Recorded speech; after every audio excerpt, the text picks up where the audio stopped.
ये जो कुछ भी हुआ इसको आप मेरे दर्शकों को बहुत आसान भाषा में समझाइए कि क्या दोबारा चुनाव होने जा रहा है।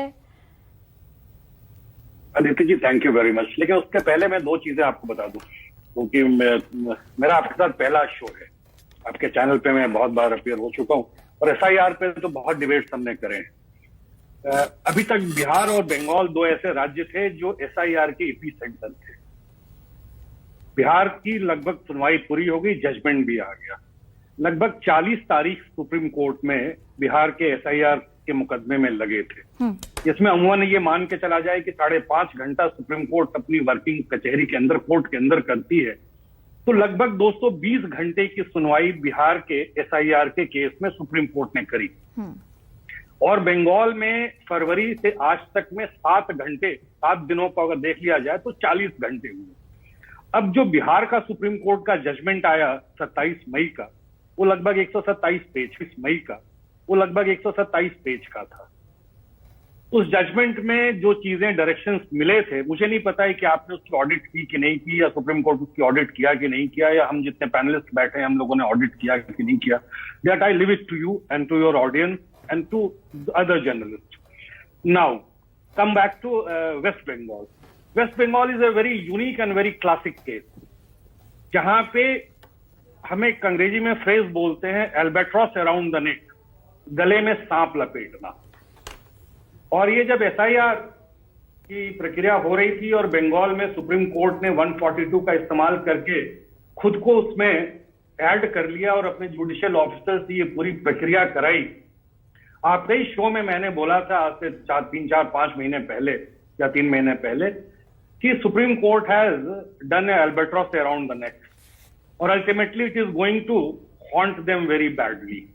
नाउ द सिचुएशन, जो आपने ये डेटा बताया है, now the situation has become such that honorable chief justice has to ask one thing कि क्या हम इंडिविजुअल कॉन्स्टिट्यूएंसीज को के इलेक्शन को कैंसिल करें या पूरे राज्य को ही चुनाव में भेज दें। भारतीय संविधान में ऐसी कोई एग्जाम्पल पास की नहीं है और इसके खतरे बहुत, क्योंकि इसका कारण भी मैं आपको बता देता हूं, क्योंकि आपने जो डेटा दिया है उसको दोहराने से कोई फायदा नहीं, ये पब्लिक डोमेन में है और ये मुल्क इतना प्रबुद्ध है कि उन डेटा को प्रोसेस कर सकता है।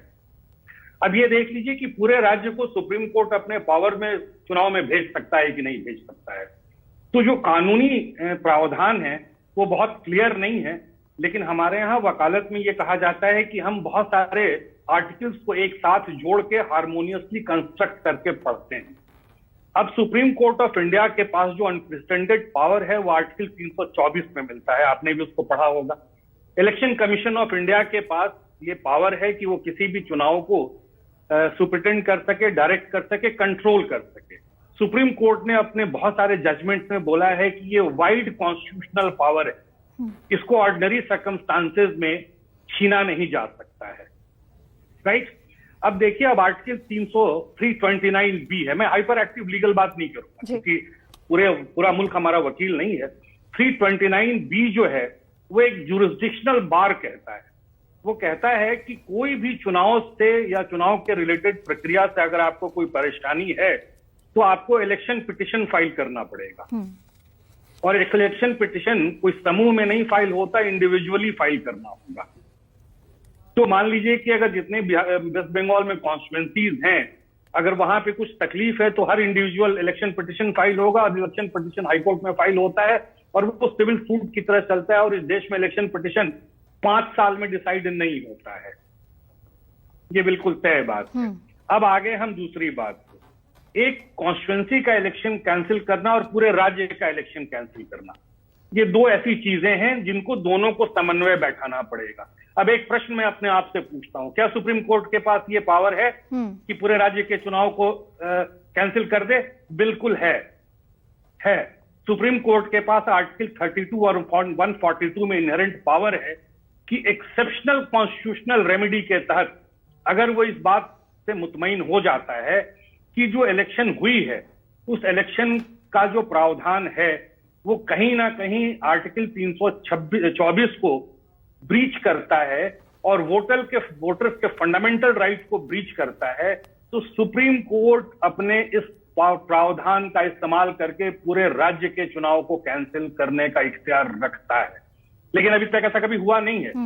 लेकिन ऐसा हुआ नहीं है तो एसआईआर भी पहले नहीं हुआ था। वेरी इंपॉर्टेंट इंटेंसिव रिवीजन हुआ था, समरी रिवीजन हुआ था, लेकिन स्पेशल इंटेंसिव रिवीजन इस मुल्क में पहली बार हो रहा है। तो ये कहना कि सुप्रीम कोर्ट के पास पावर नहीं है, it is preposterous, but as of now there is no example as such. तो ये कानूनी जो सिचुएशन है आज की डेट में। जी बताएं। 82,000 में से 75,000 लगभग जब ये आया है कि उनको नाम वापस कर दिए गए, ये वो लोग हैं अभी तक तो शुरुआती आंकड़े जो वोट नहीं कर पाए जबकि उनका हक था। तो आपको लग रहा है चुनाव होने जा रहे हैं इन आंकड़ों के हिसाब से? देखिए, अब इसमें मैं दो चीजें आप लोग यहाँ पे जितने भी पैनलिस्ट बैठे हैं उनको दो बातों का हमेशा संज्ञान में रखना चाहिए। Because I as a lawyer I do not forget it. It was very shocking for me when Justice Joymalya Bagchi said don't worry, इस चुनाव में अगर आप वोट नहीं दे पाएंगे तो अगली चुनाव में आइएगा, आपको वोट देने दे दिया जाएगा। Now the time has come, now individual voter is asking him कि योर लॉर्डशिप, हमें वोट नहीं देने दिया गया था और अब सिचुएशन ऐसा है कि हमारा नाम भी उस समय नहीं था, अब तो जोड़ भी दिया गया और मुझे वोट भी नहीं देने दिया गया, तो अब हमारे लिए क्या आदेश है? Now the ball is in squarely in the court of the जजेस। They have to stand for the citizen of this country who happens to be coincidentally voter. और जो सिटीजन है, नागरिक है, वो वोटर है, उसके अधिकार की रक्षा तो होनी चाहिए। Even if one voter has been denied wrongfully और rightfully, the corrective measures have to be taken. और रिट्रोस्पेक्टिव इफेक्ट से किसी भी राइट को रिस्टोर करने का पावर सुप्रीम कोर्ट के पास है। एक चीज मुझे और समझाइए, जो ये 38 लाख अपील आई हैं उसमें से 7 लाख को अलग हटा दें जो वापस नाम जुड़वाना चाहते हैं, ये जो 31 लाख वोट हैं जिनके वोट पड़ गए और इलेक्शन कमीशन ने अपील करी है कि ये नाम डिलीट किए जाने चाहिए, यानी ये फर्जी वोटर है, इन्होंने वोट डाल दिए इस बार? ये देखिए, अभी ये जो परसों ये पूरी प्रक्रिया हुई उसमें आरटीआई में ये खुलासा हुआ है जी। इलेक्शन कमीशन ऑफ इंडिया की ट्रांसपेरेंसी का आलम ये है, the commission which is mandated to answer each and every concern of the individuals of the citizen is almost tight lipped. I do not know why they have to answer it. Secondly, election commission के इस सरगोशी वाले case के चक्कर में supreme court को यह कहना पड़ा कि आप एक एफिडेविट फाइल कीजिए, उस एफिडेविट में आप 3-4 चीजें करेंगे। रॉन्गफुल इंक्लूजन एक्सक्लूजन की बात करेंगे, total number of cases pending की बात करेंगे, केसेस डिसाइडेड की बात करेंगे, and appeals for inclusion and exclusion की बात करेंगे। सुप्रीम कोर्ट ने यही बोला ना इलेक्शन कमीशन को कि आप एफिडेविट फाइल कीजिए। क्यों बोलने की आवश्यकता पड़ गई? क्यों बोलने की आवश्यकता पड़ गई? क्योंकि ये पब्लिक डोमेन में नॉलेज नहीं है। दूसरी बात है, इसी ट्रिब्यूनल के एक चीफ जस्टिस साहब थे, एक जो रिटायर्ड चीफ जस्टिस साहब थे, साउथ इंडियन, उनका नाम मैं बोल रहा हूं, वो 27 मई को रिजाइन कर दिए थे। उन्होंने बोला था कि जिस रफ्तार से ट्रिब्यूनल फंक्शन कर रहा है 4 साल में तो कंप्लीट कभी नहीं होगी सुनवाई। So again back to the square one, I am again trying to make justice Joymalya Bagchi remember his promise कि एक इंसान को भी नहीं छूटना चाहिए। एज ए लॉयर हम उनको, उनका वादा उनको बार बार याद दिलाते रहेंगे, inside the court, outside of it. बिल्कुल, थैंक यू सतीश।